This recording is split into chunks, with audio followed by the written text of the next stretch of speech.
তাওহিদ হৃদয়ের এক শাস্তি নিয়ে রীতিমতো ঝড় বয়ে যাচ্ছে বিসিবিতে। শাস্তি দেয়া, রাতারাতি কমানো, সব মিলে তালগোল পাকিয়ে রীতিমতো রণক্ষেত্র ক্রিকেট ক্যানভাস।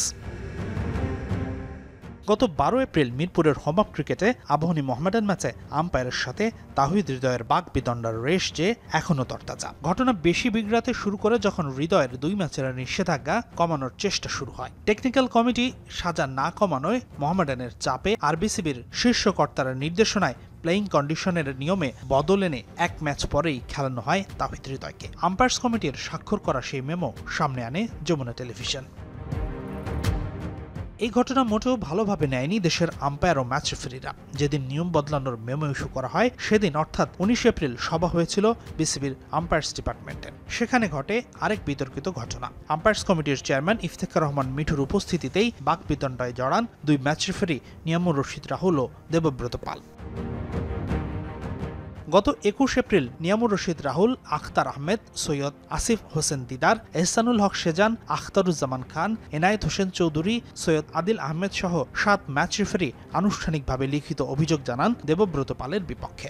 যে চিঠিতে বলা হয় মিটিংয়ে দেবব্রত পাল দুর্ব্যবহার করেন, তার আচরণ পেশাদারিত্বের সব সীমা ছাড়িয়ে যায়। সভা চলাকালীন international match referee Niamur Rashid রাহুলকে হুমকি দেন বলেও উল্লেখ করা হয় চিঠিতে।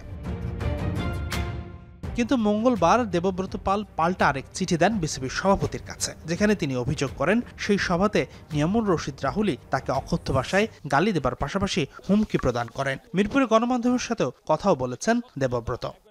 তখন আমি যখন প্রটোকল মেনটেন করার কথা বলি, তখন আপনার international match referee Niamur Rashid Rahul তিনি আমাকে বলে ওঠেন, আপনি আঙ্গুল তুলে কথা বলছেন কেন, এবং অত্যন্ত অশ্লীল ভাষায় আমাকে আক্রমণ করেন এবং আমাকে দেখে নেওয়ার হুমকি দেন। উনি আমার বাবা মা সহ ধর্মীয় ব্যাপারেও আগেও কথা বলেছেন, ওই দিন বলেনি। তবে দেবব্রত পালের এই অভিযোগকে ভিত্তিহীন বলছেন নিয়ামুর রশিদ। তার বাবা মা কিংবা ধর্ম নিয়ে কখনোই কোনো কথা বলেননি দাবি রাহুলের।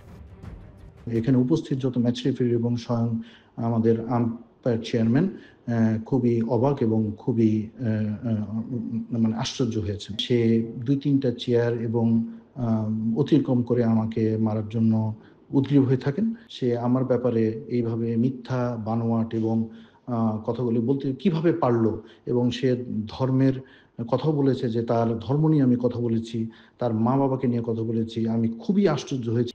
ম্যাচ রেফারিদের এই কোন্দল মোটেও ভালো কোনো মেসেজ দেয় না। তবে এর একটা ভালো দিকও আছে। ঘরোয়া ক্রিকেটে আম্পায়ারদের উপর হস্তক্ষেপ, ম্যাচ রেফারিদের দেয়া সিদ্ধান্তকে রাতারাতি পরিবর্তন করে কর্তারা আরও একবার প্রমাণ করেন ঘুণে ধরা ঘরোয়া ক্রিকেটের পচন।